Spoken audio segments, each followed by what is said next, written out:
নমস্কার, জয় কুকিং স্টুডিওর পক্ষ থেকে সবাইকে অনেক অনেক শুভেচ্ছা। দূরের এবং কাছের যে যেখান থেকে আমার এই ভিডিওটি দেখছেন সবাইকে আজকের এই রেসিপিটি দেখার আমন্ত্রণ জানাচ্ছি। আজকে তৈরি করব দারুণ স্বাদের ডিমের কোরমা। আপনাদের যদি আমার এই রেসিপিটি ভালো লেগে থাকে তাহলে অবশ্যই আমার চ্যানেলটি সাবস্ক্রাইব করে রাখবেন এবং লাইক কমেন্ট করে পাশেই থাকবেন। চলে আসছি মূল রান্নায়। প্রথমেই আমি কড়াইতে কিছুটা তেল দিয়ে নিয়েছি। তেলটা একটু গরম হলে এর ভিতর একটু লবণ অ্যাড করে দেব। এরপর ডিমগুলো দিয়ে দেব। লবণটা দেওয়ার ফলে ডিমগুলো ছুটে গায়ে আসবে না এবং কড়াইতেও লেগে যাবে না। ডিমগুলো মিডিয়াম টু লো আছে ভালো করে ভাজি করে নিতে হবে। দেখতে হবে যেন কড়াইতে লেগে না যায় এবং গায়ের অংশটা একদম লাল লাল না হয়ে যায়। খুব বেশি ভাজি করলে কিন্তু ডিমের সাদা অংশটা কিছুটা রাবারের মতো লাগবে, খেতে একদমই ভালো লাগবে না। তো ডিমগুলো আমি ভাজি করে উঠিয়ে নিয়েছি এবং বাকি তেলের ভিতর বেরেস্তা করার জন্য হাফ কাপ পরিমাণ পেঁয়াজ দিয়ে দিয়েছি। বেরেস্তা হয়ে গেছে, এবার আমি এগুলো উঠিয়ে নেব। খুব ভালোভাবে বেরেস্তাগুলো উঠিয়ে নিতে হবে, মানে এক কুচি বেরেস্তাও যদি তেলের ভিতর থেকে যায় সেটা কিন্তু পুরো একদম কালো হয়ে যাবে এবং বেরেস্তাগুলো যেন ডার্ক না হয়ে যায় সেদিকেও আমাদের খেয়াল রাখতে হবে।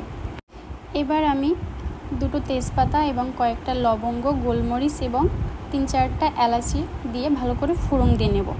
এই ফোড়নটাও অবশ্যই আপনি মিডিয়াম টু লো আঁচে দেবেন, কারণ খুব বেশি হাই ফ্লেমে যদি আপনি এটা ভাজি করেন তাহলে কিন্তু একদমই পুড়ে যাবে।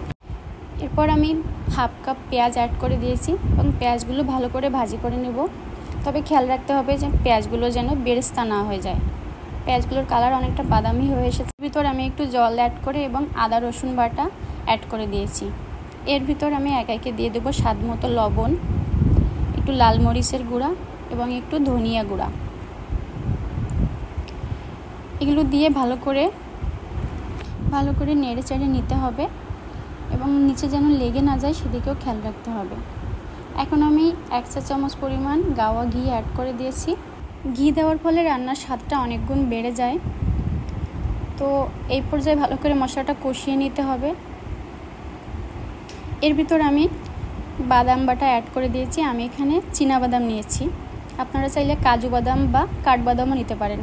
তো কারেন্ট এসে গেছে, এখন আসল কালারটা দেখা যাচ্ছে। এতক্ষণ আসলে অন্ধকারে রান্না করতে হচ্ছিল।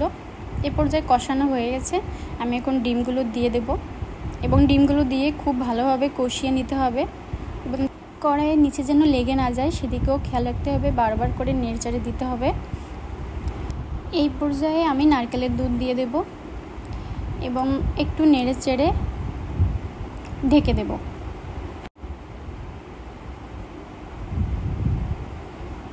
রান্নায় বলক এসে গেছে, দেখতে পাচ্ছেন সুন্দর একটা কালার এসে গেছে।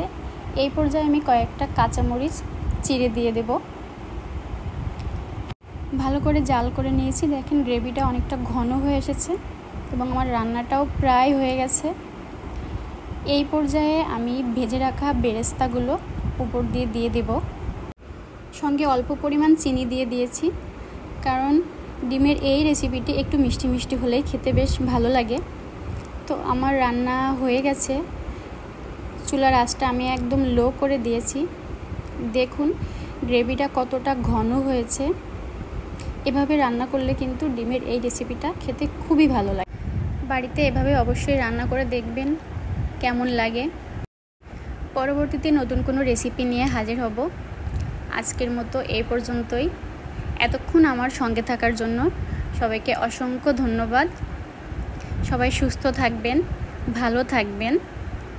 নমস্কার।